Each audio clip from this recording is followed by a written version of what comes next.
Welcome to our channel guys, and please subscribe. Today we are going to review a pad from OnePlus, the Pad Go 2.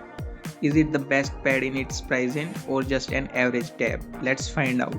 In the box, you will get the tab and a charging adapter and a Type-C cable. That's it, nothing more than that. Now let's talk about design and build. Starting with the design and build, the OnePlus Pad 2 has a good build quality for the price. It feels solid in hand. Oh, don't get it otherwise. I am talking about the pad. Yeah, boy. It has a plastic frame and a matte type back with a single rear camera in the upper left corner. It grips well in hand, but you should still use a cover because it has a big display. If it slips and fall on a hard surface, the display would definitely crack. Precaution is better than cure, so get a cover when you buy the pad. In my opinion, brands should start including a case with tablet instead of charger, though including both would be ideal.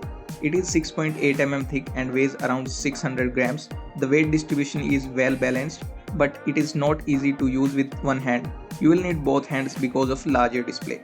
The matte finish on the back does not catch fingerprints easily, but if your hands are wet, it will get smudges.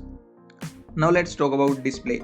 It comes with a 12.1 inches flat display with 2.8K resolution, 120Hz refresh rate and 12-bit LCD display that is fairly visible under direct sunlight with 900 nits in HBM mode.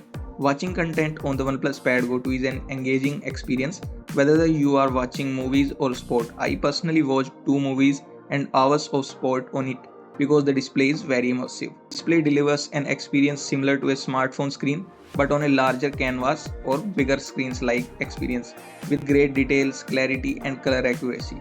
It supports 98% DCI P3 color gamut, which is impressive. The screen aspect ratio of 5:7 makes it feel like you are holding a book, but remember it's a pad, you can't close or open it like a one.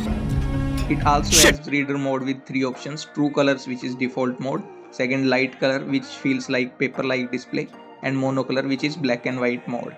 Full HD content looks great with good details and clarity on the display. It can also play 4K HDR content easily.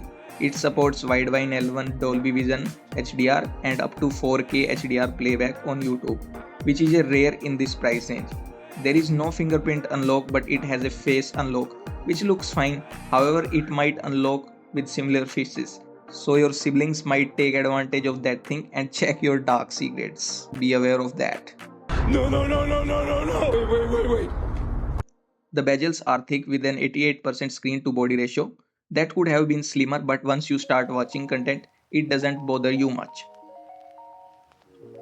Now let's talk on performance. Not all benchmarks were conducted at room temperatures without AC or fan. The Pad Go 2 is equipped with a MediaTek Dimensity 7300 4nm chipset paired with LPDDR5X RAM and UFS 3.0 storage. It scores around 1 million in AnTuTu with only 2% temperature increase and 4% battery drain. I ran the test multiple times to check heating, but it didn't heat up, at least in winters. It may also stay cooler due to the larger internal space for heating dissipation. During a 15 minutes throttling test, it throttles to 82% and the temperature stays around 25 degrees, which is good. In Geekbench scores, CPU single core it scores around 1000 and in CPU multi-core it scores around 3000 and in GPU it scores around 2300. These are good scores for a tablet in this price range. RAM management is also good for daily tasks and the device handles multitasking well.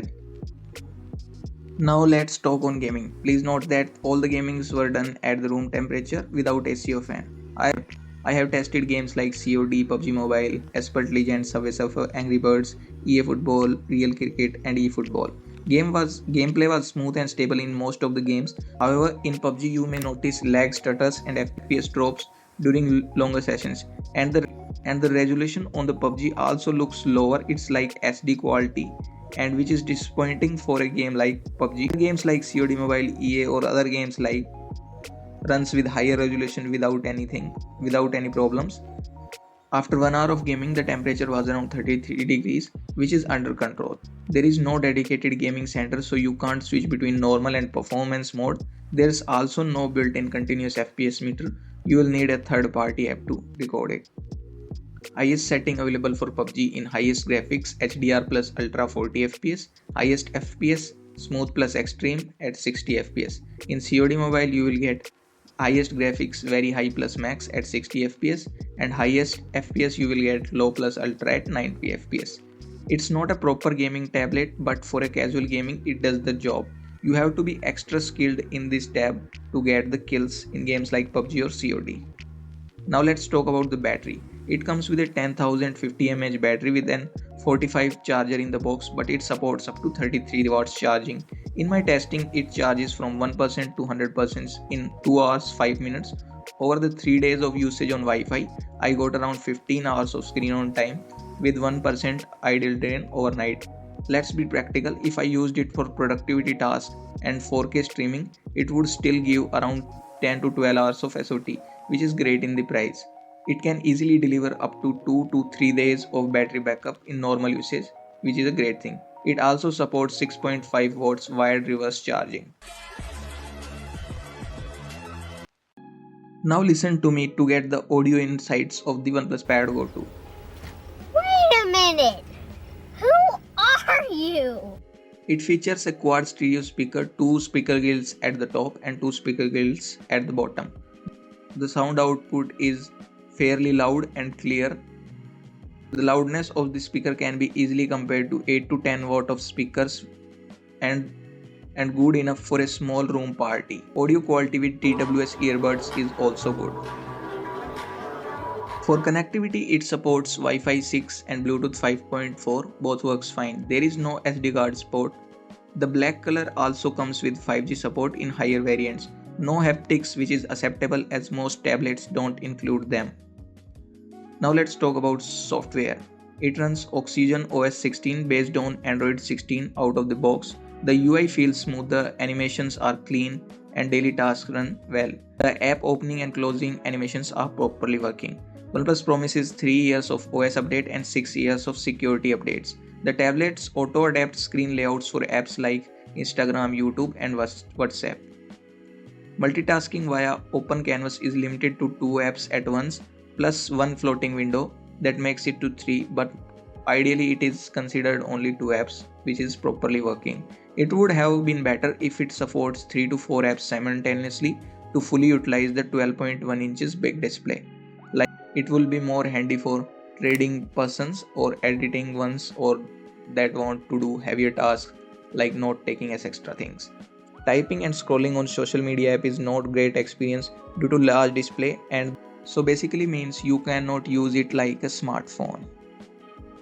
Floating window works well, and overall the software feels polished, similar to OnePlus smartphones. AI features include AI Write, AI Translate, AI Voice Scribe, Circle to Search. The Notes app include AI enhanced handwriting, Write to Calculate, Auto Shape Correction, Image Cutout and Insert, Key Highlights, Export to PDF Text Image. I have also tried the Pad Go 2 stylus, and it's sold separately, and sometimes with offers OnePlus offers it free with the pad, and it works well. It features excellent palm rejection, so it ignores accidental touches and only registers the stylus. It also has tilt sensitivity, while typing experience is not good. You can't use it like a smartphone. And the stylus makes it easier to use the pad for a day-to-day tasks.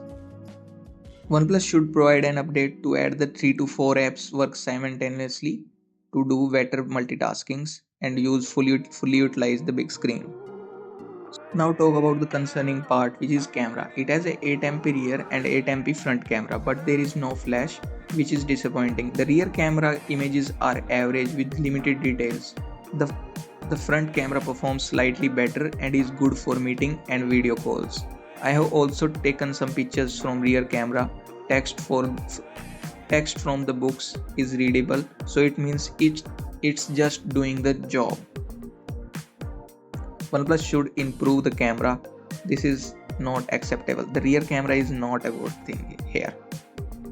Now coming to the conclusion, the OnePlus Pad Go 2 checks most boxes like display, battery, software and decent performance. However, it lacks a better rear camera, flash and fingerprint sensor. Overall, it's a solid and well-rounded tablet in its price range. You can definitely consider it for yourself or children. Great option if you are finding an alternative to iPad to get more freedom on Android tab. Thanks for watching the video till the very end. Please make sure you subscribe our channel. It motivates me to create more better content for all of you. Please like, share and subscribe with your friends. See you soon. Subscribe now.